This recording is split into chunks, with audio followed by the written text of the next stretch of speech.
is 2 weeks before the messenger died. The Prophet was sitting with his companions and he became very sad. He said, I yearn. He said, I yearn to meet my brothers and I yearn to meet my sisters. Bilal radiallahu anh looked to the Prophet and he said, Ya Rasulullah, your brothers and your sisters are here, we're here. And the Prophet looked at all of his companions. He looked at Abu Bakr, Uthman, Ali, the greatest people to walk the face of this earth from this ummah, and he said, you are not my brothers. You're my companions. He said, my brothers and my sisters are those who will come. They will believe in me and they have not seen me. And the Prophet said, I can't wait. I wish I could meet you guys. Now imagine for a second that man who took brotherhood away from his companions and ascribed it to me and you. Wallahi, the Prophet called us his brothers and sisters. Imagine if the Prophet stood right here. Imagine he stood here after Ramadan. 30 days we stood in the last third of the night crying to Allah, saying, Allah forgive me for my sins. Then literally the next day the Prophet saw us out here free mixing, boys and girls dressed inappropriately, smoking shisha. Wallah, I'm not judging anyone. I'm here just to give you the reminder that Allah told me to give you. But how embarrassed and sad would you feel that the Prophet ﷺ would see you in such a state? Brothers, take yourself, my brothers and sisters, take yourself to the day of judgment. On a day when Allah subhanahu wa ta'ala said, يَوْمَ يَفِرُّ الْمَرْءُ مِنْ أَخِيهِ وَأُمِّهِ وَأَبِيهِ وَصَاحِبَتِهِ وَبَنِيهِ. Allah said, your mom will run away from you.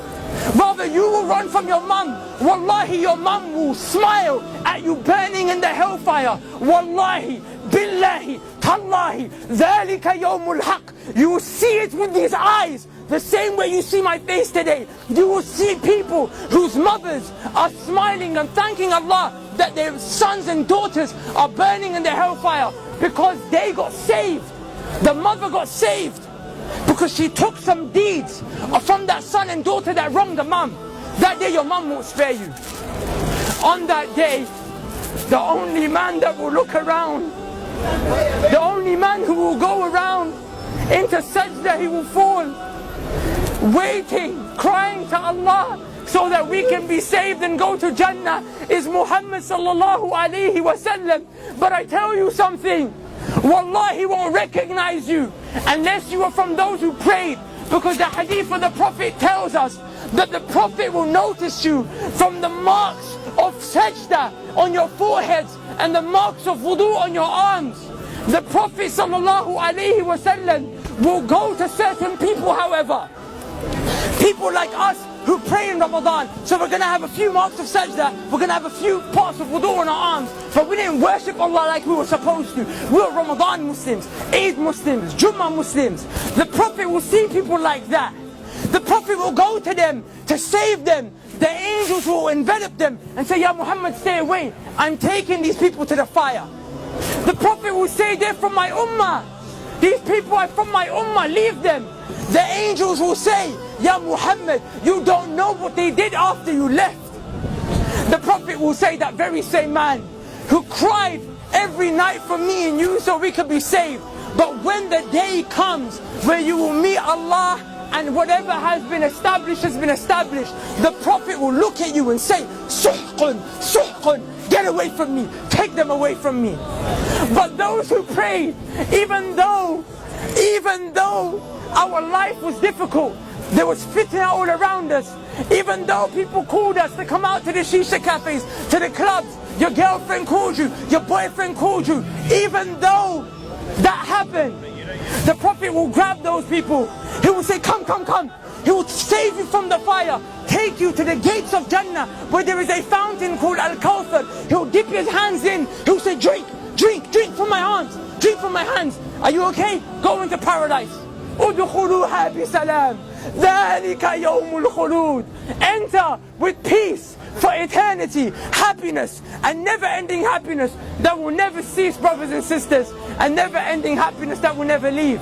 How How do you get to that stage? And I'll leave you with this. The Prophet ﷺ said, a time will come when holding on to my religion, holding on to Islam, will become as difficult as holding on to charcoal. The charcoals that we smoke shisha with. The Prophet said, try and hold on to it. It burns you, let go of it. The Prophet ﷺ said, that's what my religion will become like. Is it not like that today? We come to the masjid, but then the heat of the girls and the guys and the music and the haram, it grabs you, right? So it's hard to hold on to Islam. The Prophet gave you an advice in another hadith. The Prophet ﷺ said, be patient, and you will drink from my hands at the fountain of Al-Kawthar. Brothers and sisters, wallahi, I don't get paid for this. Wallahi, it's because I love you for the sake of Allah. I came from this life. There is no khair.